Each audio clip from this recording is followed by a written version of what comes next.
성도 여러분, 요즘 우리가 피부로 느끼면서 기후가 계절이 너무 많이 빨리 변한다, 또는 이상하게 변한다 이런 생각이, 가을이 없어졌다 이런 이야기도 있습니다. 이제 쌀쌀한 바람이 부는 시기도 이제 곧장 다가오는 것 같습니다. 이렇게 기후의 변화만큼이나 우리 지금 시대 살아가는 삶이 큰 변화를 겪고 있는 시기입니다. 이걸 잘 느끼는 분도 있고 못 느끼는 분도 있겠지만, 아무튼 지금 정치적으로, 사회적으로, 경제적으로 큰 변화가 지금 이루어지고 있는 건 분명합니다. 이구동성으로 앞에서 이렇게 이끌어가는 리더들의 말들을 들어보면 전부 이 사회가 지금 큰 격변의 시기를 지나고 있다라고 입을 모아 말을 하고 있습니다. AI 인공지능으로 우리나라 사회가 우리나라 사회뿐 아니라 전 세계가 큰 변화를 앞으로 겪게 될 거다 하는 그런, 지금 겪고 있고 변화를 겪고 있습니다. 정치적으로도 굉장한 양극화 현상이 일어나고 있고, 미래 세대와 또 지금 우리 세대 간의 큰 갭이 있어서 여러 가지 갈등이, 불평등이 우리 가운데 있습니다. 지금 그래서 여러 가지 참 소통의 문제가 어려운 그런 시대를 살아가고 있기도 합니다. 근데 여러분, 이런 격변의 변화의 시기에, 전환의 시기에 우리가 꼭 기억해야 될 것은, 우리의 삶의 방향의 길을 잃지 않으려면 항상 우리의 본질, 우리의 삶의 본질을 기초에서부터 다시 생각하는 것이 중요합니다. 지난 종교개혁 기념 주간이었는데요, 우리 신앙의 선배들은 이 혼란스럽고 부패한 중세 교회에서 말씀으로 개혁하기 위해서 말씀으로 돌아가자, 하나님의 말씀으로 우리가 복음으로 돌아가서 우리의 처음 신앙을 다시 새롭게 하면서 이제 삶의 방향을, 길을 찾기를 원했습니다. 어째 보면 지금 우리 교회가, 이 시대의 교회가 신앙의 방향을 잃은 것 같은 느낌을 갖게 될 때가 많습니다. 어떻게 보면 제2의 종교개혁이 필요한 시기다라고 말할 정도로 지금 이 시기를, 큰 변화의 시기를 보이고 있습니다. 우리 모두는 그러나 여기에서 분명히 붙잡아야 될 것, 바로 십자가와 부활의 복음으로 하나가 되고 여기에 집중하면서, 여러분, 우리의 신앙의 길을, 믿음의 길을 결코 잃지 않고 이 세대를 정말 믿음으로 잘 통과해 나가야 된다, 믿음으로 살아가 나가야 된다라는 것을 깨닫게 됩니다. 지난 한 달간 하나님께서 우리 이 요한복음의 말씀의 순서를 따라 설교하는 가운데 십자가 복음을 한 달 동안 듣게 되었습니다. 지난주 오 목사님 오셔서 십자가 3주간의 설교를 마무리하는 듯한 설교를 하셨고요, 이제 오늘부터 요한복음의 20장, 21장은 부활의 내용으로 집중되어 있습니다. 저는 이 20장, 21장의 내용의 말씀을 통해서 부활의 복음에 집중해서 말씀을 전하려 합니다. 십자가와 부활, 이것은 우리 신앙의 가장 핵심입니다. 여러분, 십자가는 우리 앞에서 말씀을 본 것처럼 고통의 상징이 아니라 바로 우리에게 구원의 상징입니다. 하나님의 놀라운 역전이 이루어지는 자리, 바로 십자가의 자리입니다. 믿음 없던 사람을 믿음의 사람으로 바꾸어 놓는 자리가 십자가입니다. 오늘부터 있게 되는 이 부활의 복음, 이 부활의 복음, 바로 이 십자가의 복음의 연장선에서 이 십자가의 복음이 어떻게 우리 가운데 생명으로, 능력으로 드러나며 나타나는지를 우리 가운데 보여주는 내용입니다. 그러니까 십자가와 연결해서 부활은 함께합니다. 그리고 그 부활의 복음이 어떻게 우리 가운데 능력으로, 생명으로 우리 가운데 드러나고 있는가, 이걸 우리가 말씀을 통해 확인하면서 참된 믿음으로 이 부활의 복음을 받아들이며 나갈 수 있기를 바랍니다. 여러분, 오늘 우리는 예수님께서 부활하신 이 사실, 이것을 이제 마리아가, 아니 그 앞에 막달라 마리아가 빈 무덤을 발견하고, 그리고 베드로에게 가서 또 다른 예수님께서 사랑하시는 제자에게 가서 그 빈 무덤의 소식을 알리고 베드로가 그걸 확인하면서 예수님이 부활하신 역사적인 사건을 기록하고 있는 내용을 읽게 됩니다.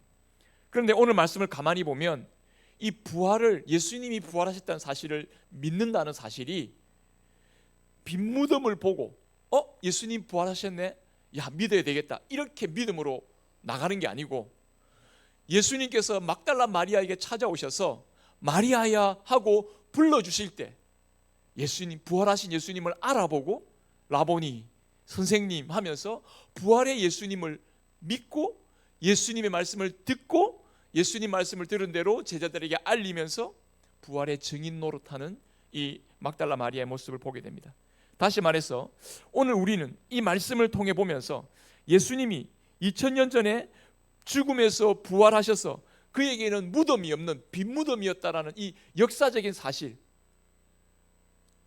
과학적으로, 객관적으로, 실제적으로 부활은 우리가 확인할 수 있는 그런 실체로 분명히 역사 속에 이루어진 사건입니다. 하지만 이 부활의 사건이 그렇게 역사적으로 확인한다고 해서 부활의 신앙이 생기는 게 아닙니다.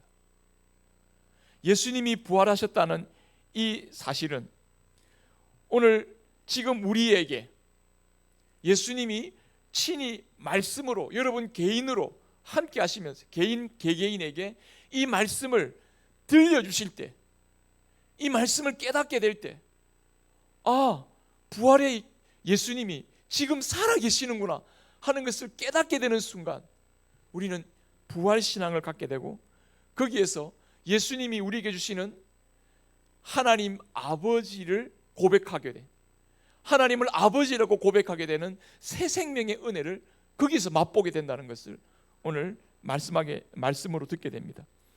여러분, 저는 오늘 이 말씀을 통해서 마리아에게 확인시켜 주시는 이 내용, 부활의 신앙을 갖도록 부활의 복음이 예수님에게 어떻게 증거되고 있는지, 부활하신 예수님은 자기가 부활하신 몸을 증명하고 내보일 때 지금 무엇을 증명해 보이려고 하시는지, 여러분 이 말씀을 깨닫고 여러분이 부활의 복음을 깨닫고 참된 부활의 신앙으로 일어서는 저와 여러분들이 될 수 있기를 간절히 바랍니다.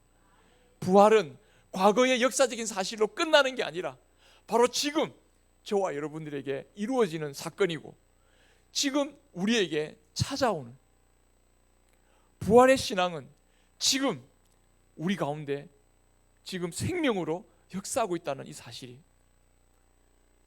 오늘 이 말씀을 확인하는 가운데 함께 깨달아질 수 있기를 간절히 바랍니다. 안식 후 첫날에 막달라 마리아가 예수님의 무덤을 찾아옵니다. 왜 예수님의 무덤을 찾아갑니까? 예수님의 시신을 보고 싶은 겁니다.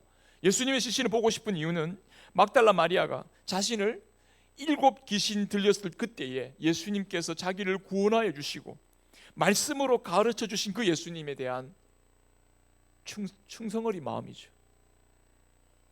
제자로서 예수님을 생각하면서 예수님의 그 마지막 시신이라도 거두어서 장례라도 잘 치루어 드리고 싶은 마음에 이 막달라 마리아가 예수님을 존경하는 마음, 예수님을 사랑하는 마음으로 분명히 예수님의 예수님의 무덤을 향해 나아갔을 것입니다. 이 막달라 마리아가 예수님을 사모하는 마음,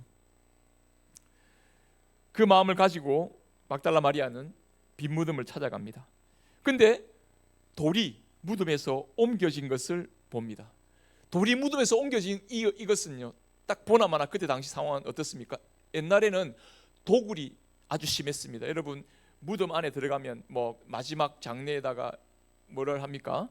뭐 보물 같은 것도 넣어주고 뭐 그죠? 여러분 뭐 그 장의사들 보니까 마지막 시신 염할 때 여러분들이 보면 그 수위에다가 돈도 막 넣어주잖아요. 맞죠, 그죠?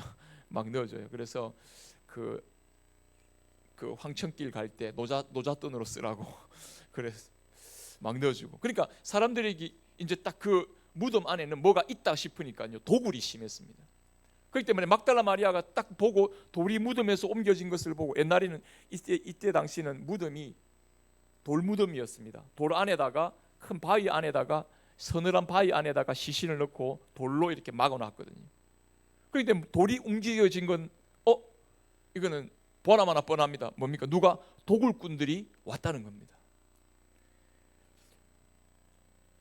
보자마자 와 이거 큰일이다 싶어가지고 베드로와 예수님이 사랑하시던 제자, 아마 이 요한복음을 썼던 요한이라고 생각이 되는데 각각 갔습니다. 지금 베드로도 집에 있고 예수님이 사랑하신 제자도 집에 있습니다. 그러니까 마리아가 막 달려가지고 베드로한테 가서 예수님 지금 빈 무덤이 예수님의 무덤의 문이 열렸더라고. 그리고 또 다른 제자에게도 가서 막 알렸습니다. 베드로가 먼저 출발했겠죠. 그런데 뒤늦게 뛰었던 예수님의 사랑하는 제자가 더 빨리 뛰어가지고 빈 무덤으로 찾아옵니다. 그런데 그 빈 무덤으로 찾아가서 정작 그 빈 무덤 안에를 확인한 사람은, 가장 먼저 확인한 사람은 누굽니까? 베드로입니다. 베드로가 딱 들어가서 보니까 예수님이 시신이 놓인 자리가 이상하게 되어 있습니다. 어떻게 이상하게 되어 있느냐? 시체를 훔쳐갔다고 볼 수 있는 상황이 아닙니다. 오늘 여러분 6절과 7절의 말씀을 보면 베드로는 그 무덤에 들어가서 딱 보였는데 세마포가 놓인 것을 보았는데 이렇게 굉장히 자세하게 요한이 설명하고 있습니다. 세마포는 놓였고 머리를 쌌던 수건은 세마포와 함께 놓이지 않고 딴 곳에 쌌던 대로 놓였다. 여러분, 예수님이 시신이 도둑을 맞았다면 있던 대로 그대로 가져가든지 그걸 칭칭 풀어가지고 다 풀어가지고 그렇게 가져갈 리는 없는 거죠. 그런데 베드로가 가만히 딱 보니까 예수님의 시신에 그 지금 머리에 쌌던 부분만은 그냥 시신이 그냥 그대로 일어난 거죠. 예수님이 그냥 이 헝겊으로 쌌던 그 부분은 그대로 있고 머리에 쌌던 거, 몸에 쌌던 거 그냥 그대로 있고 몸만 일어난 거죠. 이거는 부활의 내용이 아니면 이해될 수 없는 정황이라는 것을 이 베드로가 간파를 합니다. 뒤따라 들어온 예수님이 사랑하시는 그 제자 요한도 딱 보고 예수님이 말씀하시던 대로 부활하신 건가? 예수님 안 계시는데 이건 시신이 도굴됐다고, 시신이 지금 누구가 이 시신을 어디에 딴 곳에 가져갔다고는 볼 수 없는 그런 정황이 여기 딱 보이는 거예요. 빈 무덤 안에 보이는 겁니다. 그러니까 이 두 사람이 딱 들어가 보고 이거 심상치 않는 건데, 하지만 이걸 부활이라고 단정할 수가 없는 거예요. 분명히 예수님이 뭔가 변화가 있는 것 같다, 부활한 것 같다 하고 괜히 조심스럽게 그 두 사람이 믿었다라고 말하고 있습니다. 자, 여러분, 이 내용을 보면 우리가 한 사건이 기억납니다. 그게 누구냐면 엠마오로 가는 두 제자를 예수님께서, 부활하신 예수님께서 만난 장면이 생각나시죠? 엠마오로 가는 두 제자가, 여러분, 예수님이 옆에서, 부활하신 예수님이 옆에 나타나셨음에도 불구하고 엠마오의 두 제자들은 예수님을 알아봅니까? 못 알아봅니까? 못 알아봅니다. 언제까지 못 알아봅니까? 이 미련하고 어리석은 자들아 하면서 예수님께서 구약의 말씀으로부터 쭉 설명하면서 예수님이 이렇게 죽은 자 가운데서 부활하여야 할 것을 그들에게 알려주시고 깨닫게 하신 연후에 그들에게 성찬의 떡을 떼어주는 그 순간에 그들의 눈이 밝아져서 예수신 줄을 알아봤다 그랬습니다. 그리고 여러분, 오늘 이 장면에서 베드로와 요한은요 지금 예수님을 못 알아보고 있습니다. 부활하신 예수님에 대한 믿음을 제한적으로 갖고 있습니다. 오늘 여기에서 말씀을 조금 더 진행하기 전에 예수님의 부활이라는 것은 객관적인 증거를 가진 분명한 실제적이고 역사적인 사건이지만 예수님의 부활에 대한 온전한 믿음으로 나아가기 위해서는 부활하신 예수님을 인격적으로 만나야 합니다. 이게 중요합니다. 사랑하는 여러분, 객관적으로 예수님의 부활을 역사적으로 그렇구나 한다고 부활의 신앙이 생기느냐?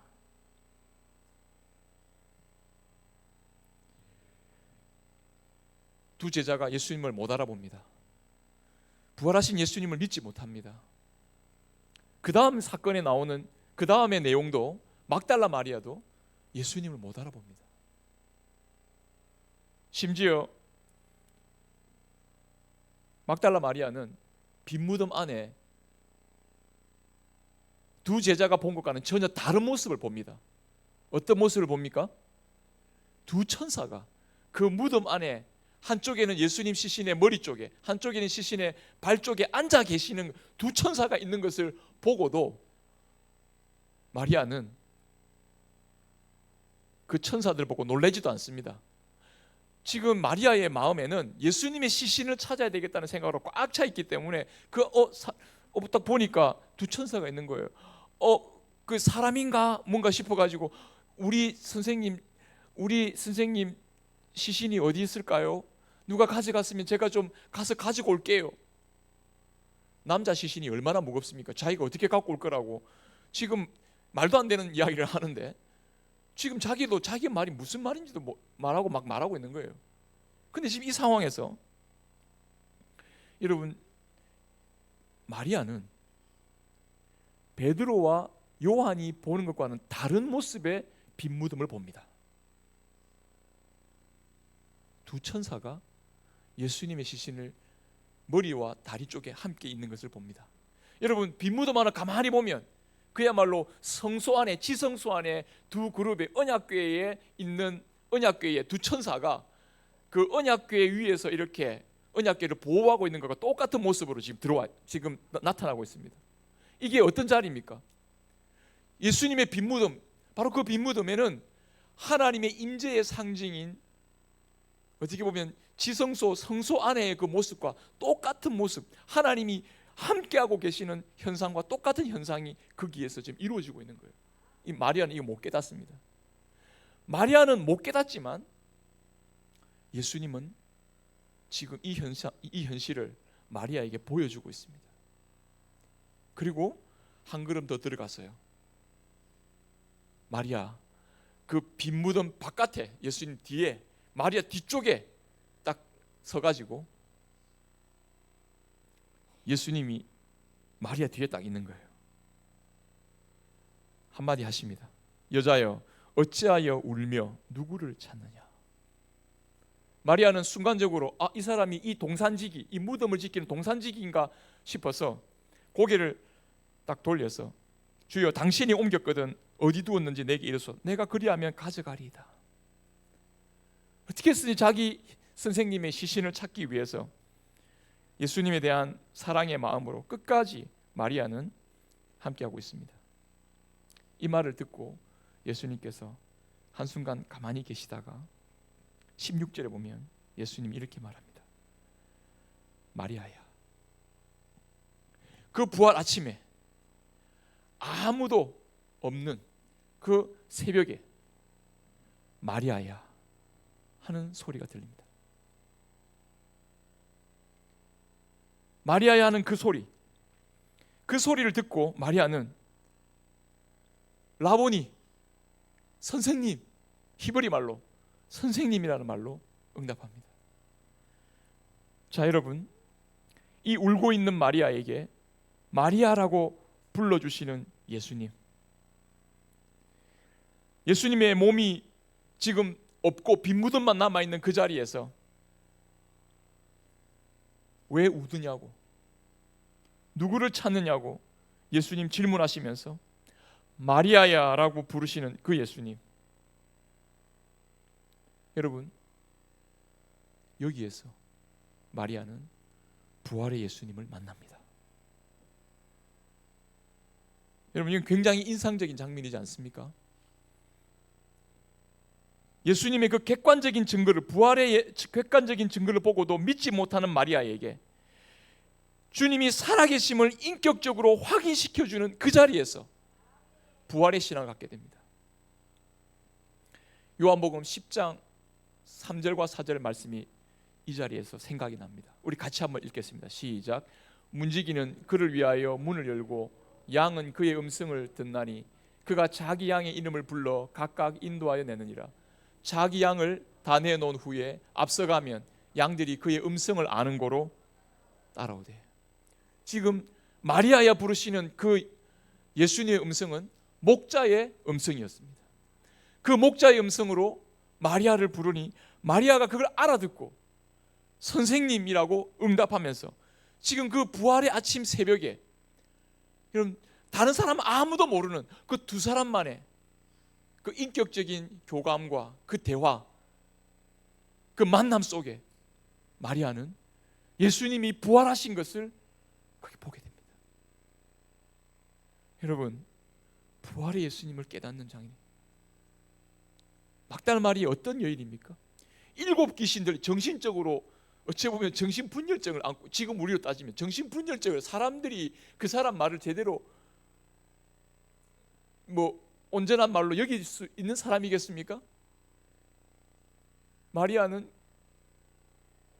자기 선생님 시신을 찾고자 하는 그 열정 하나만으로 그가 배운 바도 없었을 것이고 예수님에 대해서 뭘 어떻게 알았겠습니까? 얼마나 말씀을 많이 알았겠습니까?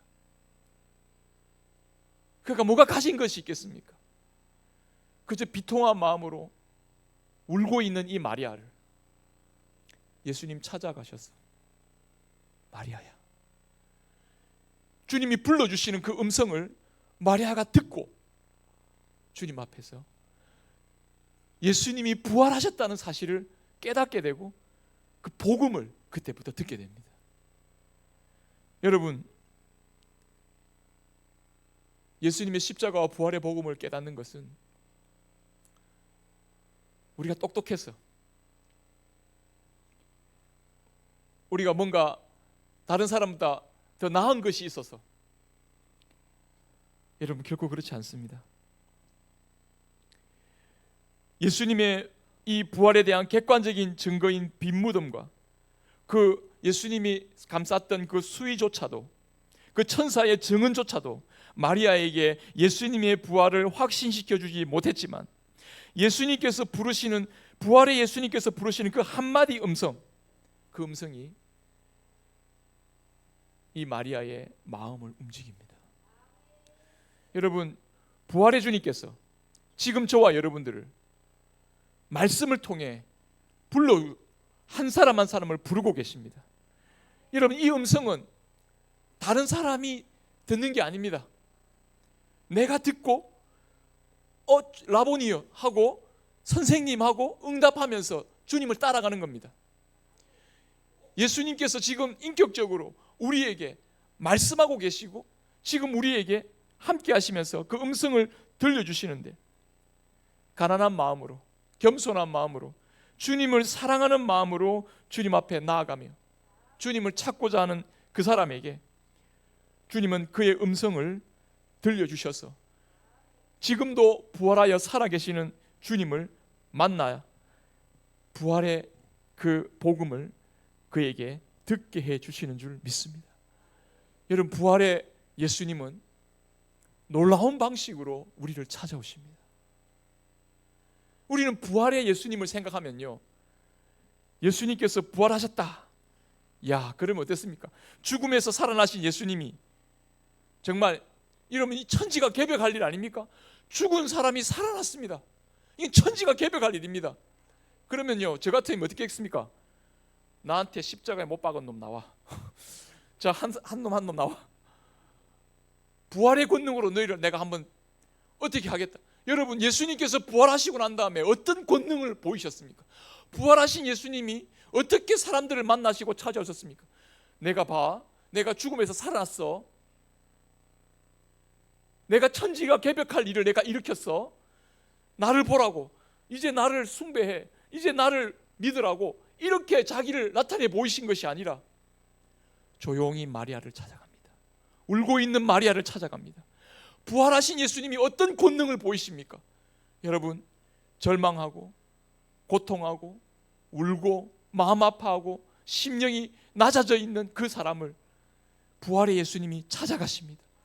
부활의 능력이 거기서 나타나는 것입니다. 부활의 주님을 만나는 것은 우리가 천지개벽할 만한 어떤 사건을 통해서 부활의 주님을 믿게 되는 게 아닙니다.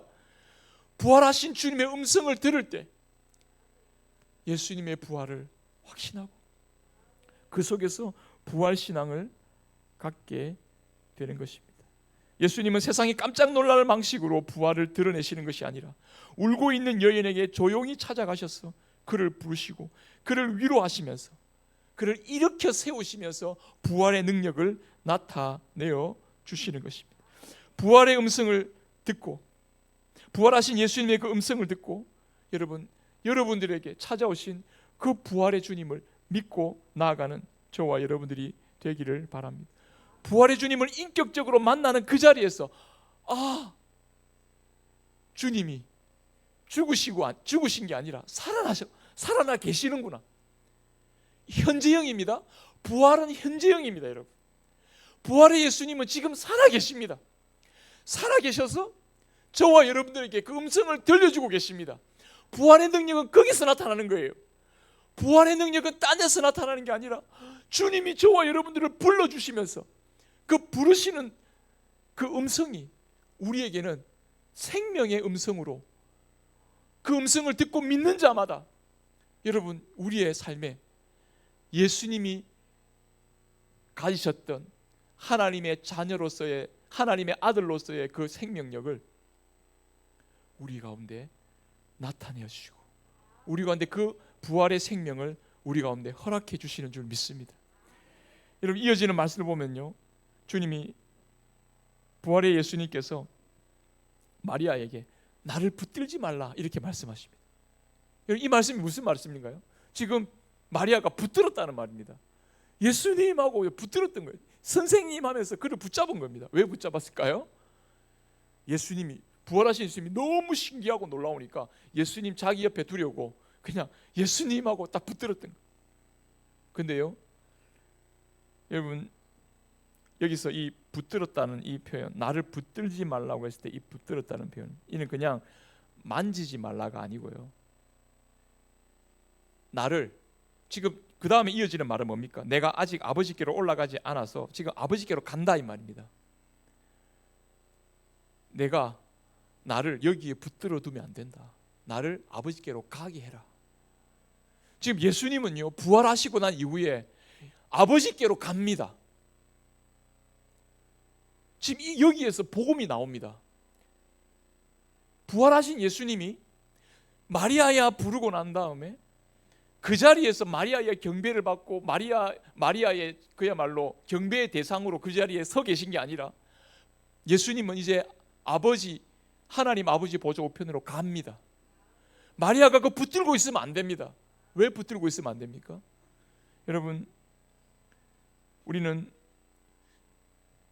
예수님을 자기 안에 끌어당기는 자들이 아니라 예수님이, 마리아를 부르시는 예수님을 뒤따라서 예수님이 이끌어 가시는 하나님 보좌 우편의 자리로 저와 여러분들은 함께 나아가야 됩니다. 주님의 음성을 듣고, 여러분 이제 우리는 예수님이 부활하셨구나, 예수님이 부활하신 사실은요, 예수님이 내 부활했다, 이걸 자랑하면서 우리 가운데 보여주고자 하시는 게 그 뜻이 아니라 우리를 데리고 하나님 아버지께로 데려가시는 것이 하나님 아버지 예수님의 뜻입니다. 자, 이 말씀 보십시오. 그 다음 보십시오. 너는 내 형제들에게 가서 뭐라고 이르냐면 내가 내 아버지 곧 너희 아버지. 자, 이게 정말 중요한 말입니다. 내 아버지, 예수님이 자기 아버지라고 하나님을 불렀는데 그 아버지를 뭐라고 합니까? 너희 아버지라 했습니다. 내 하나님, 그리고 뭐라고요? 너희 하나님이라고 했습니다. 지금 예수님이 부르는 하나님 아버지와 지금 우리가 부르는 하나님 아버지가 같은 분이라는 겁니다. 예수님이 부활하셔서 지금 이 사실을 깨닫는 자리로 우리를 이끌어내고 계시는 겁니다. 자, 여러분, 저와 여러분들이 이 예배 자리에서 예수님을 통해서 하나님을 아버지라고 부르는 이 영광스러운 은혜의 자리에 오늘 저와 여러분들이 여기에 와 있음을 믿으시기 바랍니다. 여러분, 주님께서 우리에게 이 복음을 듣게 하시면서 우리 가운데 찾아오셔서 각 사람의 심령에 예수님을 통해 하나님을 아버지라고 부를 수 있는 은혜와 그 생명을 허락해 주신 줄 믿습니다. 이게 복음입니다, 여러분. 이게 복음입니다. 어떻게 죄인이 하나님을 아버지라고 부를 수 있습니까, 여러분? 진노받아 마땅하고 심판받아 마땅할, 죽어 마땅할 죄인이 하나님을 아버지라고 부르고 영원한 생명을 소유했다고 고백할 수 있는 그 은혜가 어떻게 주어집니까? 예수님이 우리를 이 울고 있는 마리아를 찾아오셔서 죽음 앞에 어쩔 수 없는 인생임을 한탄하고 절망할 수밖에 없는 그 마리아를 찾아오셔서 마리아라 부르시고, 부활하신 예수님이 그 음성을 들려주실 때 마리아가 깨달은 것처럼, 그렇구나, 하나님 아버지께서 지금 우리와 함께하고 계시는구나. 예수님께서 우리 가운데 소망이 되시는구나. 여러분, 오늘 이 말씀을, 이 예수님께서 내가 내 아버지 곧 너희 아버지, 내 하나님 곧 너희 하나님께로 올라간다라는 이 말이, 마리아에게는 이 말이 복음이라는 사실을 히브리서 2장의 말씀은 다시 한번 이렇게 설명해 주고 있습니다. 히브리서 2장 말씀을 한번 먼저 볼까요? 히브리서 2장 10절에서부터 12절 말씀입니다. 우리 같이 한번 읽겠습니다. 시작. 그러므로 만물이 그를 위하고 또한 그로 말미암은 이가 많은 아들들을 이끌어 영광에 들어가게 하시는 일에 그들의 구원의 창시자를 고난을 통하여 온전하게 하심이 합당하도다. 거룩하게 하시는 이와 거룩하게 함을 입은 자들이 다 한 근원에서 난지라. 그러므로 형제라 부르기를 부끄러워하지 아니하시고 이르시되 내가 주의 이름을 내 형제들에게 선포하고 내가 주를 교회 중에서 찬송하리라 하셨으며, 예수님이 고난을 통해, 십자가 고난을 통해서 죄인을 죄의 사함 얻게 하시고 그 죄의 사함 얻게 하는 자리에서부터 불러내셔서 형제라 부른다는 무슨 말이죠? 나도 아버지라 부르니까 너도 아버지라 불러라. 그럼 두 사람은 사이는 어떻게 되는 겁니까? 형제 관계가 되는 거죠. 이게 복음이잖아요. 우리가 받은 복음이 뭡니까? 예수님의 십자가와 부활로 인해서 이 보잘것없는 우리를 예수님이 형제라 부르기를 부끄러워하지 아니하신다 했습니다. 저와 여러분들이 물어봅니까? 동생아 이래 부르는 거예요. 예수님이 우리의 형님, 우리의 오빠고.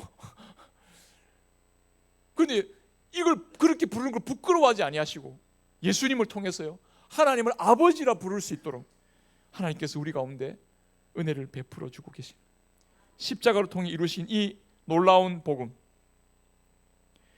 하나님을 아버지라고 부르는 이 복음,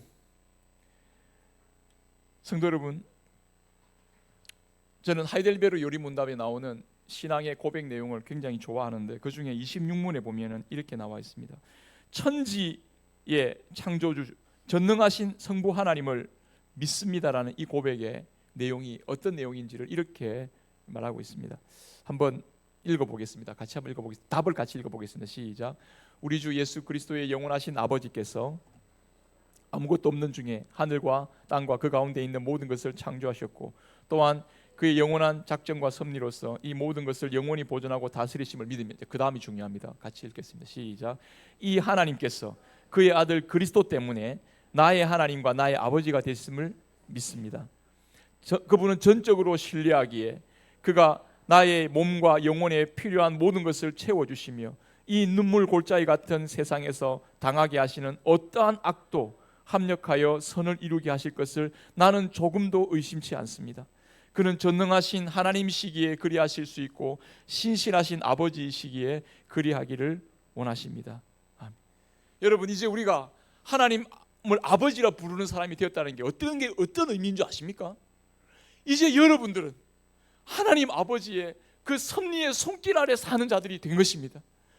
이 눈물 골짜기 같은 삶을 살아가는 것 같지만 여러분, 모든 것을 합력하여 선을 이루시는 하나님께서 눈물 골짜기 같은 이 세상에서 당하는 그 어떤 악도 여러분 우리에게 악한 것으로만 끝나지 않게 하신다는 겁니다.